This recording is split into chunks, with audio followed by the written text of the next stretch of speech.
নমস্কার বন্ধুরা, উড়ানের আজকের পর্ব নিয়ে আমি চলে এসেছি তোমাদের সামনে। তো চলো দেখে নিই আমরা কী হতে চলেছে। দেখা যাচ্ছে মহারাজ তো ভালো করে সব কিছু বুঝিয়ে দিচ্ছে অ্যাপটার ব্যাপারে পূজাকে। মহারাজ যে পূজাকে এত ভালোভাবে বুঝিয়ে দিচ্ছে সেটা তাদের বাড়ির লোকগুলো ভালো করেই ফলো করছে। মহারাজ এবার পূজাকে বলে আপনি নিজে করুন তো দেখি। তখন পূজা আর করতে পারে না। তখন বলে কি হলো, এতক্ষণ যে দেখালাম তাহলে কাকে দেখালাম আমি? তখন মহারাজ বলে ওই মহারাজ এবার পূজা মাকে একটু আরেকবার বুঝিয়ে দে না। সৌরভ 1001 টাকা ডালা বুকিং করেছে, সেটা মহারাজের দেখিয়ে দেওয়ায় পূজা নিজের ফোন থেকে অ্যাকসেপ্ট করলো। এবার সৌরভ দেখে নিল সেটা অ্যাকসেপ্ট হয়েছে কিনা। সত্যি সেটা তো অ্যাকসেপ্ট হয়ে গেছে। এরপর 1001-এর ডালাটা তাড়াতাড়ি করে সাজিয়ে নিল পূজা। তার মা বললো এবার একটাই কাজ বাকি রইলো, এখানে তোর নাম আর গোত্রটা ইনপুট করবি আর তুই দেখতে পাবি মাকে। একদম লাইভ পুজো হচ্ছে। বলে বা এটা তো দারুণ ব্যাপার। এবার সৌরভ যে ডালাটা বুকিং করেছে ঠিক সেই ডালাটা নিয়ে পুরোহিত মশাই পুজো করছেন মায়ের কাছে, আর সেটা সৌরভ লাইভ দেখতে পাচ্ছে।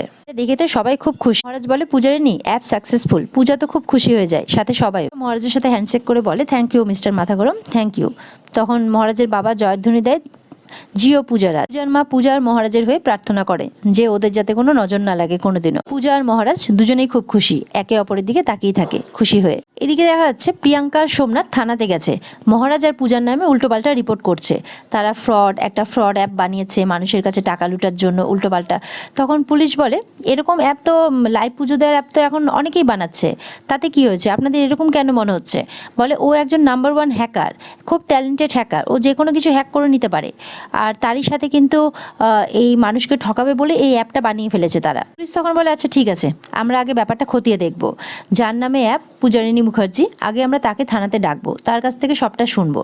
তারপর যিনি বানিয়েছেন ঋগ্বেদ মুখার্জি, তাকে ডাকবো, তার কাছ থেকে সবটা শুনবো, তারপরে বিচার করব, তারপরে আমরা যা স্টেপ নেওয়ার নেব।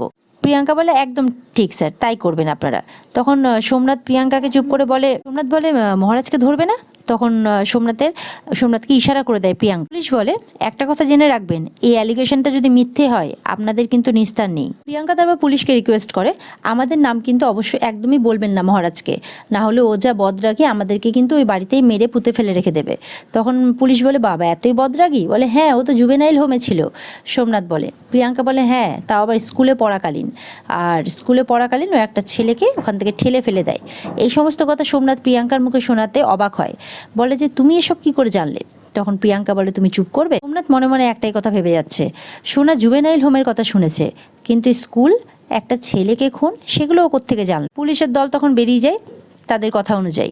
প্রিয়াঙ্কা মনে মনে বলতে থাকে এই প্রিয়াঙ্কার আতে ঘা দিলে কেমন হয়, এবার সেটা সেই মজাটা তোমরা হারে হারে টের পাবে। এরপরে পূজার কাছে একের পর এক অর্ডার আসতে থাকে আর পুরোহিত মশাই পুজো দিতে থাকেন। তখন এইদিকে পূজা জিজ্ঞাসা করছে মহারাজকে আপনি মাত্র কয়েকদিনে এই অ্যাপটা বানিয়ে ফেললেন? মহারাজ বলে আমার মহারানীর মান ভঞ্জন করার জন্যই তো এই অ্যাপটা বানিয়েছি। পূজা তো খুব খুশি, হাসতে থাকে আর মহারাজের দিকে তাকিয়েই থাকে। মহারাজ বলে বেশ, মহারানীর এই মিষ্টি হাসিটাই আমার কাছে পুরস্কার। মহারাজ বলে ধন্যবাদ। হ্যাঁ। পূজা বলে ধন্যবাদ তো আমার বলা উচিত।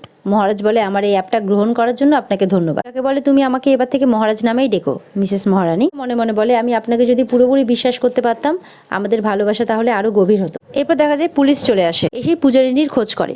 মহারাজ বলে কি দরকার? তখন পুলিশ বলে আপনি কে? বলে আমি ওনার হাজবেন্ড। কথাটা শুনেই পূজা মহারাজের দিকে তাকায়। মহারাজ তখন পূজাকে তার পেছনে করে দেয় আর পূজার ডাল হিসেবে পূজার সামনে চলে আসে। বলে উনি কি পূজারিনী? বলে হ্যাঁ উনি পূজারিনী, আমার ওয়াইফ।